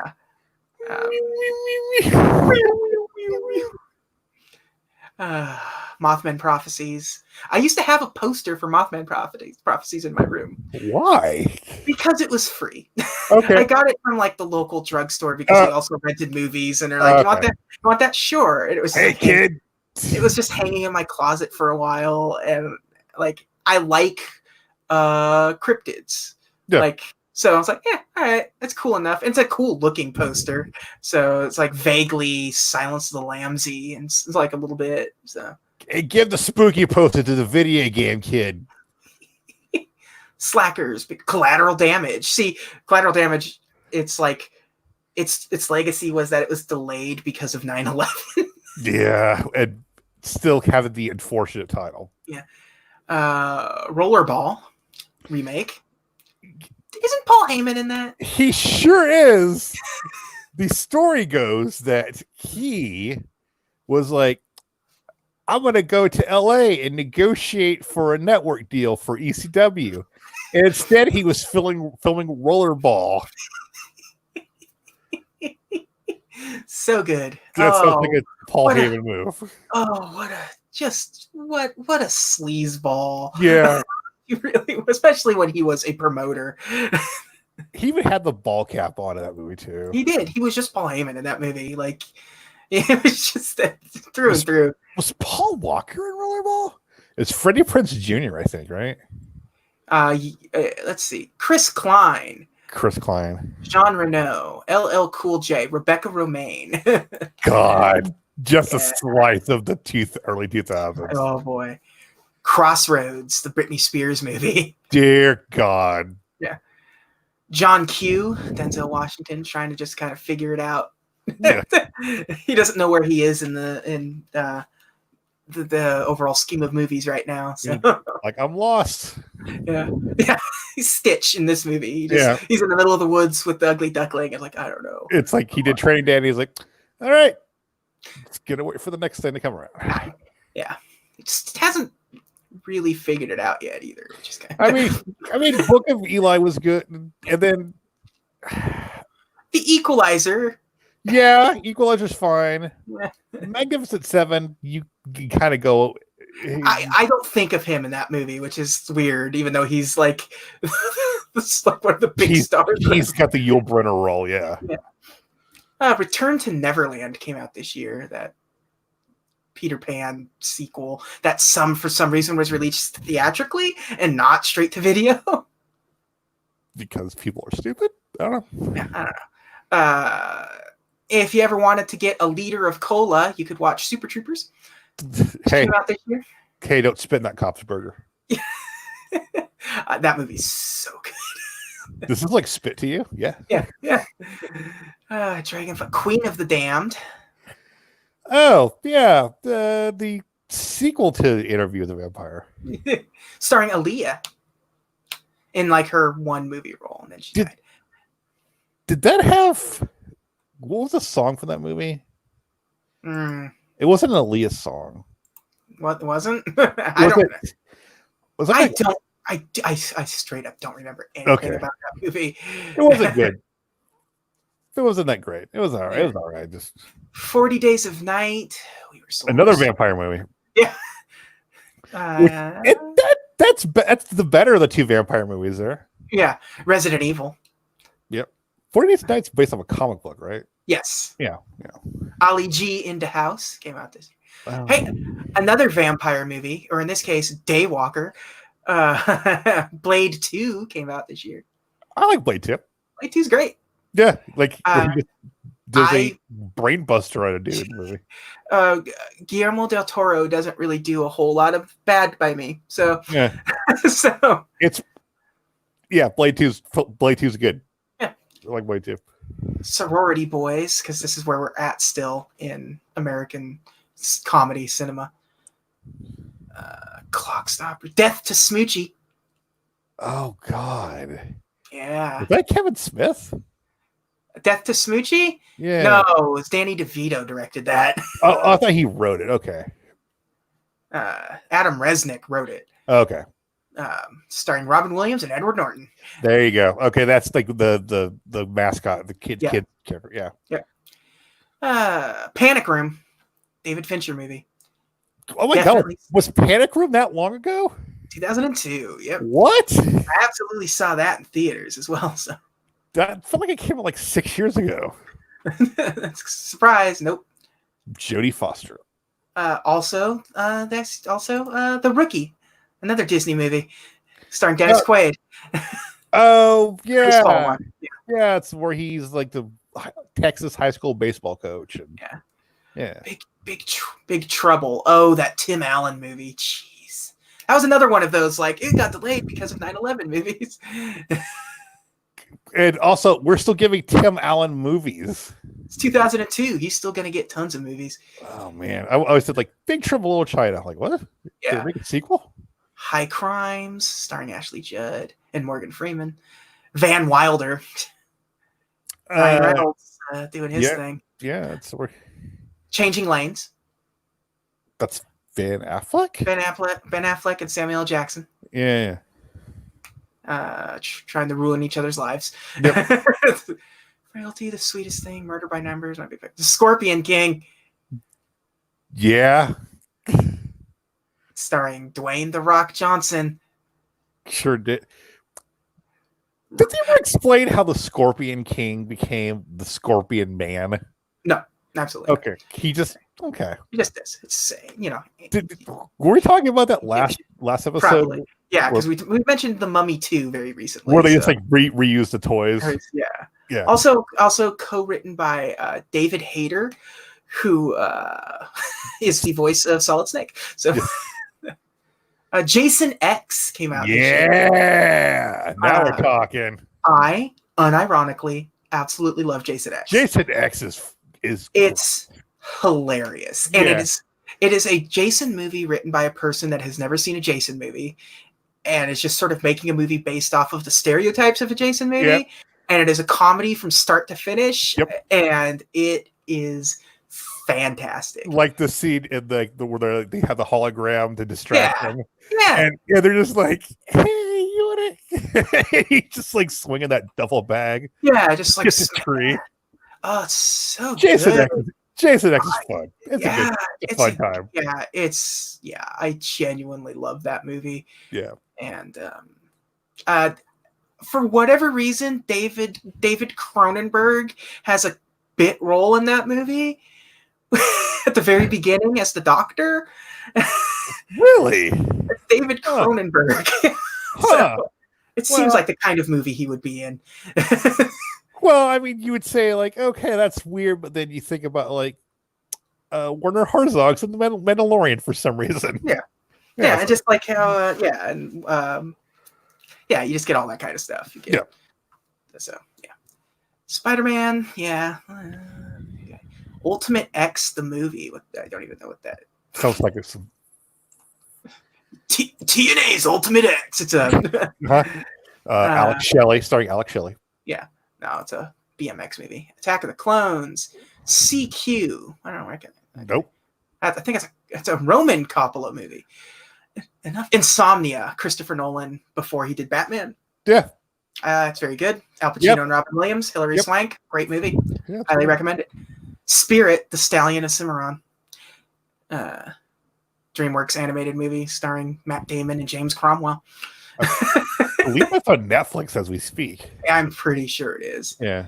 The Sum of All Fears, a Jack Ryan picture starring Ben Affleck. This is Morgan Freeman getting a lot of work in this era. Yeah. Ben Affleck also getting a lot of work. Yes. Undercover Brother. You know what? Undercover Brother, not a bad movie. Not a bad movie at all. Bad Company, Anthony Hopkins and Chris Rock movie. Oh, that's right. That's right. Yeah. Joel Schumacher movie. Well, there you go. That tells you everything. Everything you need to know about that. And Divine Secrets of the Yaya Sisterhood. Ooh, The Bourne Identity.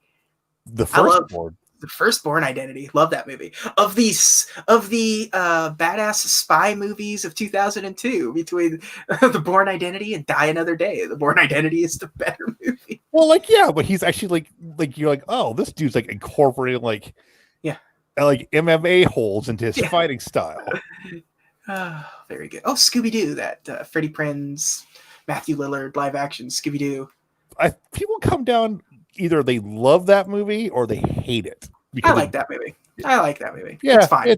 Yeah, written by James Gunn. Yeah, I used to have a crush on Sarah Michelle Gellar. I say used to. I mean, still. It's like a Mitch Hedberg joke. I used to do drugs. I still do, but I used to too. Yeah.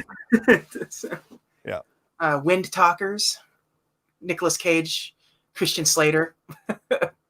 Code breaking movie directed by John Woo. So, I'm thinking of the other one, with the Native American guys in the World War II. That's the other one. Yeah. Spirit Code Talker. Whatever. Yeah. Let's see. Juwanna Mann came out this year. Oh, good Lord. It opened the same day as. Okay, so here's the 3 movies that opened June 21st: Juwanna Mann, Lilo and Stitch, and Minority Report. Yikes. Sorry, Juwanna Mann. Hey Arnold the movie. Mr. Deeds. Adam Sandler's still kind of getting work. But this is like the end of it. Yeah. Like Mike, Men in Black 2, the Powerpuff Girls movie. The Crocodile Hunter, Collision Course. Oh my God, that's right. There was a movie. Halloween Resurrection. No, you're giving it. That's giving it too much. It's terrible. The only good part of that movie is Busta Rhymes. When he front kicks Michael Myers. Yeah. That's it. It's the only. They kill Jamie Lee Curtis in like the first 12 seconds of that movie. Yeah. And then just make a terrible movie afterwards. Like all of the good faith because H2O, good movie. I don't care what anyone says. Good movie. There's a good bringing it back kind of thing, just like 2018 did. But like this one is like, okay, well, we did good, so let's ruin that instantly. Boy, yeah, no. Reign of Fire came out 2002. Yeah, I love Reign of Fire. Reign of Fire is cool. Christian Bale and Matthew McConaughey and Gerard Butler in a dragon movie. Yeah, it's just kind of a rad movie. Yeah, it's Road to Perdition is a good movie. I like that. Also based on a comic book. Sam Mendes, very good, high quality director. I think one of Paul Newman's last movies before Cars. One of them, before Cars. Cars is coming up. 8-Legged Freaks. Former WCW champion. Yes, David Arquette. Yeah. And future Black Widow Scarlett Johansson. Which makes sense considering. Yeah. Stuart Little 2. Oh, The Cat Returns came out this year, which is a Studio Ghibli great movie. With the Gold member. Oh, right. The Country Bears. Good thing is we don't have to review that one.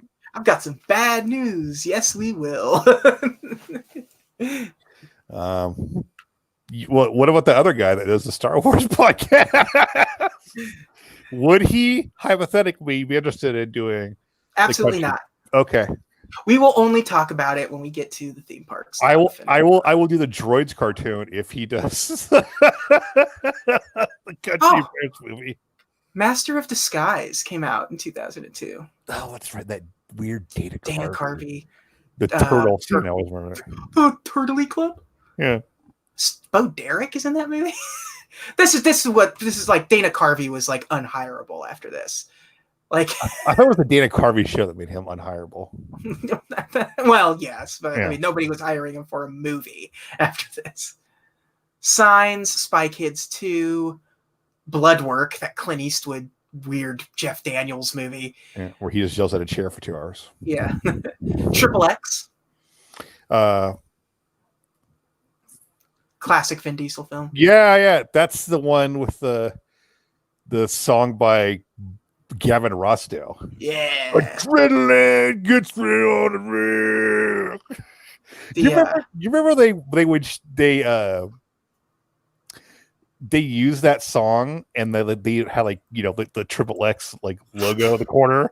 Yeah. When they're doing the WWE Desire videos. Yes. Yeah. It was for Taker, I believe. The Adventures of Pluto Nash came out in 2002. Yikes Indeed. 1 Hour Photo, another great Robin Williams movie. Yeah, he did with a brief cameo of Neon Genesis Evangelion, an anime that I absolutely adore. Fear.com. Stephen Dorff. Oh, okay. Or it's funny because you have to the website is fear.com, so technically the movie is fear.com.com. Uh-huh. Yes. With Deacon Frost. Yeah. City by the Sea, Swim Fan. My mom is a sucker for those movies. Those kinds of like thriller movies of the era. Glass House, Fear, Swim Fan. Yeah. Barbershop. Oh, hell yeah, Barbershop. My dad loves Barbershop. Barbershop's great. Everyone loves Barbershop. Igby Goes Down, Stealing Harvard, Ballistic, X versus Sever. I remember that. I never watched. It had like a GBA game too, which is weird.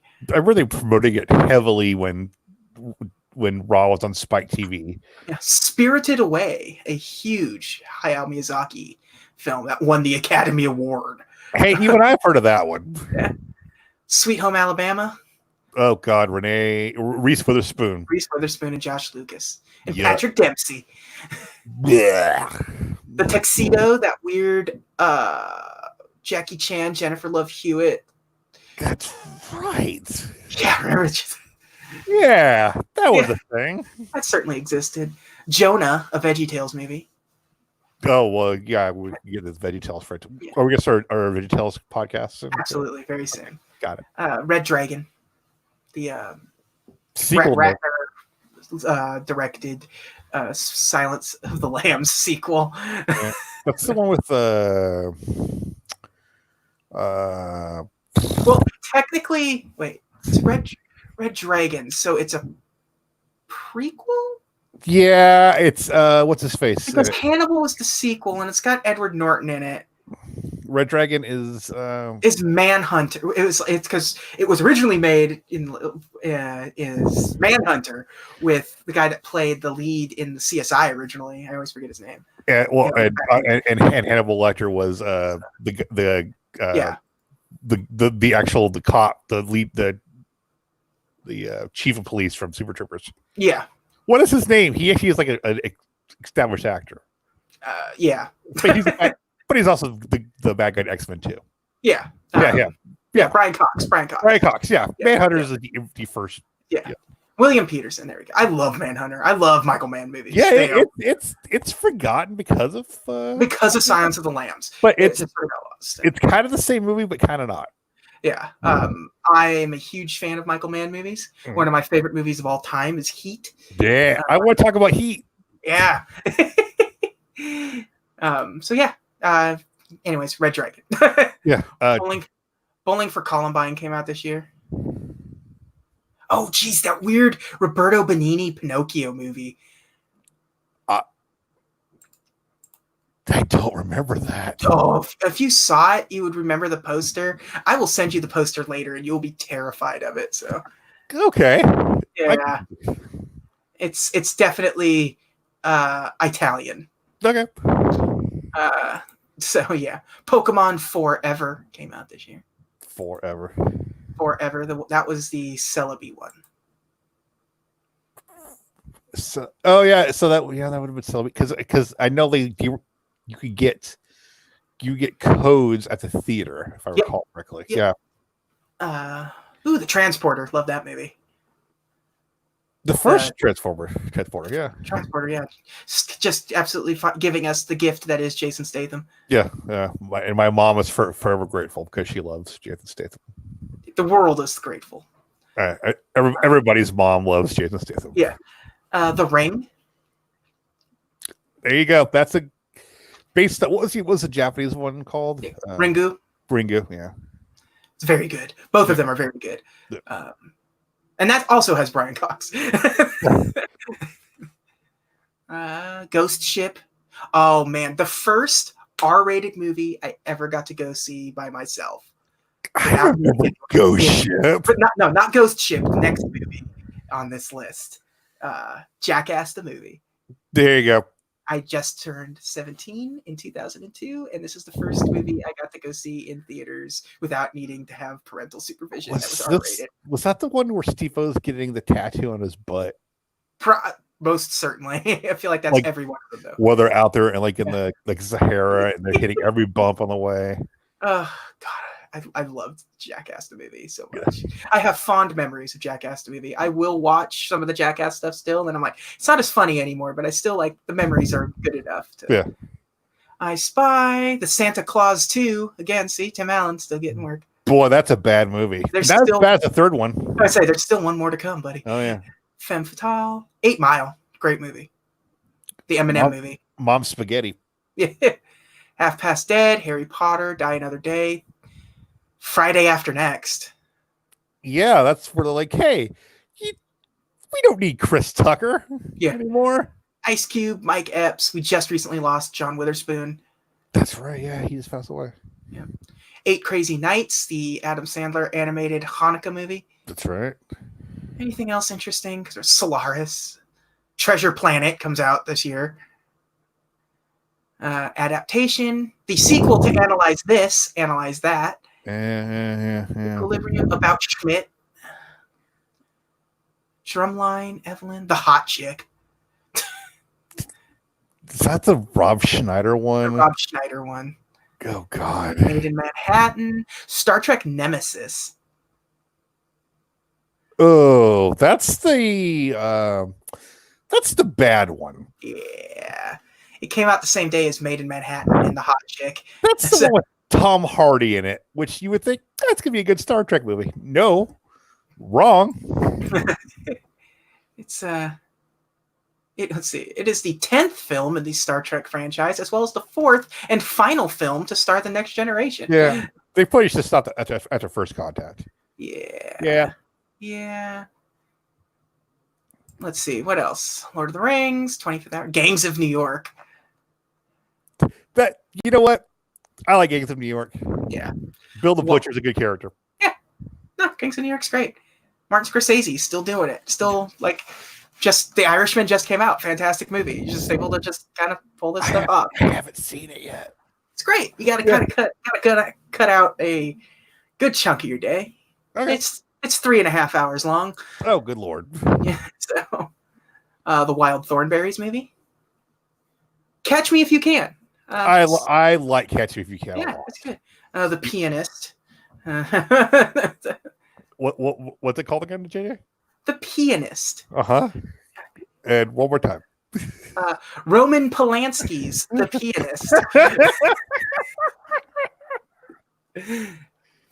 Put his name in front of that. There you go. Chicago. Boy, they really wrapping out 2002 with some heavy hitters. And oh my God, that's right. Sunny, film directed by Nicolas Cage, starring James Franco.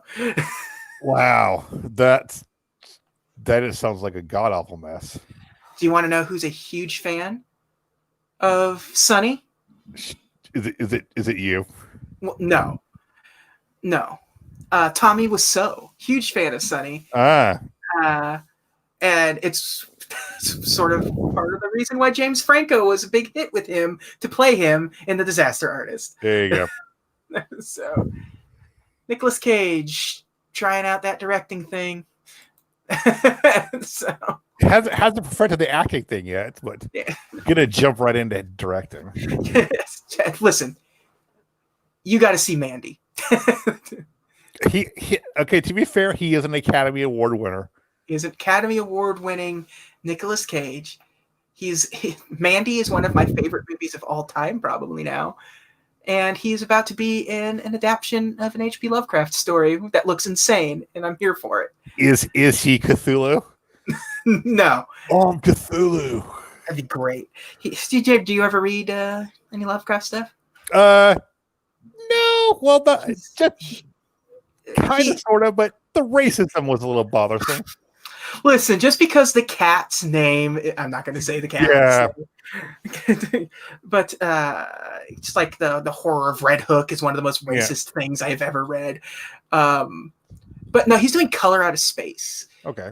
And it's being directed by the guy that was fired from the set of The Island of Dr. Moreau. Okay. And it's like his first movie since The Island of Dr. Moreau. This sounds like it's going to be a train wreck. But like the trailer's out. It actually looks like exactly, a good train wreck. Yeah, it looks exactly like how this movie about an asteroid that is slowly killing everyone. A color is actually slowly killing everyone and making them go mad. It's cosmic horror. Yeah. So, yay. Anyways, that's 2002. I think it's time to rank it. I think we need to rank these movies. Let's do it. Let's open up the Nick list. No, not that one. What do I have? Did you open another list up? I opened up a screenshot that I took of a Star Wars game. So, okay. No, that's my list. I wanted your list. Here we go. There's the Nick list. Dash Rengar. Go. Dash Rengar. Gotcha. Here we go. What did I? Oh, okay. I saw something really weird in there, and I'm like, why did I type that?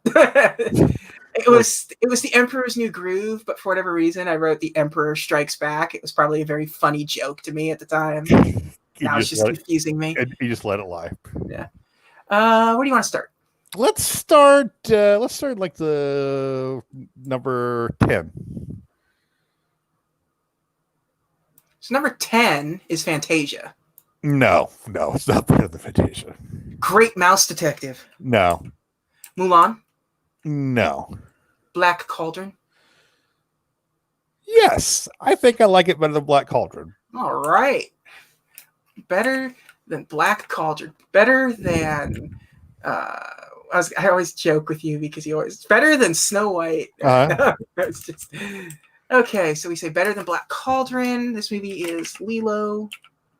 Okay, there we go. That puts it at, what do we say? 11, 12, 13th on your list. Okay. Yeah, I think that's probably pretty high considering, but I like this movie a lot. Let's see here. Let's start at my list. I am just going to look at it. I think you'll be pleasantly surprised where it is on my list. Okay. Is it like in the top 5? No. Okay. But, however, I'm going to put it in there now. Let's see. So number one, obviously, is Lion King. Let's see, Lion King, Aladdin, Jungle Book, Beauty and the Beast, Fantasia, Winnie the Pooh, Snow White, and Hercules. But I like it more than Hercules. So 1, 2, 3, 4, 5, 6, 7, 8. Top 10. Wow. Turns out we like this movie. I love this movie. Yeah. I love this movie a lot. As I kept praising it, I love that it is very serious. But it's very realistically serious. It feels, and they don't try to undercut any emotion in any way, shape, or form. Every joke lands really well, and every sort of emotional hit lands very well too. And none of it feels undeserved or that they're trying to cheat you out of something. I love it. I like this movie a lot. It wasn't until like you gave me that list, like, you know what? I like this movie quite a bit more than a lot of ones I thought I liked. Yeah. Like, you know, when I think about it, like I look at my list and I'm like, yeah, I put it above. I've seen Hercules a lot, but I think this is a better movie than Hercules. I think it's better made than Hercules. The plot is far more coherent than Hercules was. I actually had a pause when I thought about Great Mouse Detective. Like, do I like it more? Do I like it less? It's close. Yeah, I mean, I mean, it puts it above Cinderella, Mermaid, Sword in the Stone, Robin Hood, Great Mouse Detective, Peter Pan. You know, I genuinely love this movie. It just hits you on a different level. So it's one of the. It's probably one of those few Disney stories where the storytelling is human. Yeah, and it's a nice change of pace. Disney really won't go back to that well for a while either. So yeah, it's great. It's always, I feel like our podcast where the movie's genuinely good. Yeah. It's just like, yeah, we're just going to talk about it kind of, but like we just actually enjoy it. Yeah. Our more content heavy ones are like, we hate this movie. Yeah. So stay tuned for Treasure Planet. Treasure Planet coming in a couple of weeks here, but that's a couple of weeks. What's next week is our Christmas Spectacular. We have chosen Muppets Christmas Carol. I'm excited. We did Mickey's Christmas Carol last year. We're going to do Muppets Christmas Carol this year. We're not going to be doing the Jim Carrey Christmas Carol next year. We're going to be doing the good one. Yeah. That's not Scrooged. Yeah. So very much looking forward to that. It's one of the best adaptions of the Christmas Carol of all time. I don't think that's that weird of a thing to say. And it has the Muppets in it. And it would probably be better remembered if it didn't have the Muppets in it, because like Michael Caine does a really good job as Ebenezer in it. So, but we'll talk about that next week. Yeah. But until then, thank you all again for joining us, and have a magical day.